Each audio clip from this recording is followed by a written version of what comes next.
Okay, ഒരു minute കൂടെ ഉള്ളു. അടുത്തത് PM ശ്രീ നല്ലതാണോ? എന്താ സംഭവം? മൊത്തത്തിൽ ഒരു അലക്കലല്ലാതെ ഒന്നും കൃത്യമായ ചാനലുകൾ പറയുന്നില്ല. മോദിയുടെ പേര് വെക്കുന്നതാണോ വിഷയം? മോദിയുടെ പേര് വെക്കുന്നതാണ് ഇവിടെ വിഷയം. ഹിന്ദുത്വം സ്കൂളിലേക്ക് കൊണ്ടുവരുമെന്നാണോ? ആക്ച്വലി ഇതൊരു കേന്ദ്ര NEP-യുടെ നാഷണൽ എഡ്യൂക്കേഷൻ അതിന്റെ ഭാഗമായിട്ട് വരുന്നൊരു സാധനമാണ്. സ്കൂളുകളിൽ ഈ സ്മാർട്ട് ക്ലാസ് റൂം, അതുപോലെ ഡിജിറ്റലൈസ്ഡ് ആയിട്ടുള്ള ലേണിംഗ്, ഇങ്ങനെയൊക്കെയുള്ള സംഗതികളെല്ലാം കൊടുക്കുന്ന ഓരോ സ്കൂളിനും തെരഞ്ഞെടുത്ത സ്കൂൾ, ഒരു ബ്ലോക്കിൽ ഒരു സ്കൂൾ വെച്ച് ഓൾ ഇന്ത്യ, എല്ലാ ഇന്ത്യയിൽ മുഴുവൻ സൗകര്യങ്ങൾ ഒരുക്കി കൊടുക്കുന്നു, പദ്ധതികൾ കൊണ്ടുവരുന്നു. അതാണ് ഇതിന്റെ കാതൽ. ഒരു ബ്ലോക്കിൽ ഒരു സ്കൂൾ വെച്ച്, അപ്പോൾ ഈ വർഷം ഒരു സ്കൂളാണെങ്കിൽ അടുത്ത വർഷം വേറൊരു സ്കൂള്, അങ്ങനെ 4 വർഷം ആണ് ഇതിന്റെ ഒരു കാലാവധി. അപ്പോൾ അതിൽ ഇപ്പോൾ 2 കോടി രൂപയാണ് കൊടുക്കുന്നതെങ്കിൽ ഒരു സ്കൂളിന്, അതിൽ 60% കേന്ദ്രം, 40% സംസ്ഥാനം.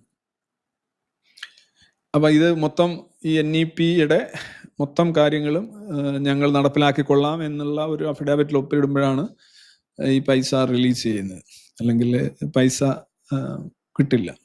അപ്പം ഇതിനകത്ത് ഈ പറഞ്ഞോണം എന്താണ്, ഈ കാവ്യവൽക്കരണം, ചുവപ്പുവൽക്കരണം, നീലവൽക്കരണം എന്നൊക്കെ പറഞ്ഞ് എന്തൊക്കെ ബഹളം ഉണ്ടാക്കാറുണ്ടല്ലോ സ്ഥിരം.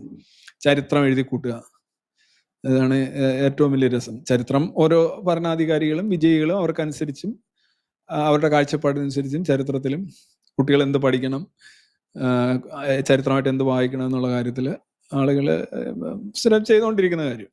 അങ്ങനെയാണല്ലോ നമ്മുടെ ചരിത്രങ്ങൾ. പുന്നപ്ര വയലാറായാലും മലബാർ ആയാലും എല്ലാ സാധനങ്ങളും ഇങ്ങനെ വന്നുകൊണ്ടിരിക്കുന്നത്. അപ്പം അതിനെതിരെ ആയിരുന്നു പൊരുതിക്കൊണ്ടിരിക്കുകയായിരുന്നു ഇവിടെ ഇടത് കോൺഗ്രസ് ഇത് പല അവരെ നിലവിലിരിക്കുന്ന സ്റ്റേറ്റുകളിലെല്ലാം നടപ്പിലാക്കി. രാജസ്ഥാനിൽ നടപ്പിലാക്കി അവർ, ഇപ്പോൾ കർണാടകം, പിന്നെ അവർ വേറെ ഒരു സ്റ്റേറ്റിലൂടെ ഉണ്ടല്ലോ, ഏത് സ്റ്റേറ്റാണ്, കർണാടകം, തെലുങ്കാന. കേരളം ഇങ്ങനെ നടപ്പാക്കാതിരുന്നപ്പോൾ വലിയൊരു ബാധ്യത, അതായത് സാമ്പത്തികം ഇല്ല. കേന്ദ്ര ഗവൺമെന്റ് പൈസ തരണം എന്നുണ്ടെങ്കിൽ ഇത് നടപ്പിലാക്കണം. അപ്പൊ ഈ PM ശ്രീ എന്ന് പറഞ്ഞാൽ പേര് കൊടുക്കണം, ഫോട്ടോ കൊടുക്കണം, ഇതൊക്കെയാണ് പ്രശ്നം. ഞാൻ കൂടുതൽ പറയുന്നില്ല.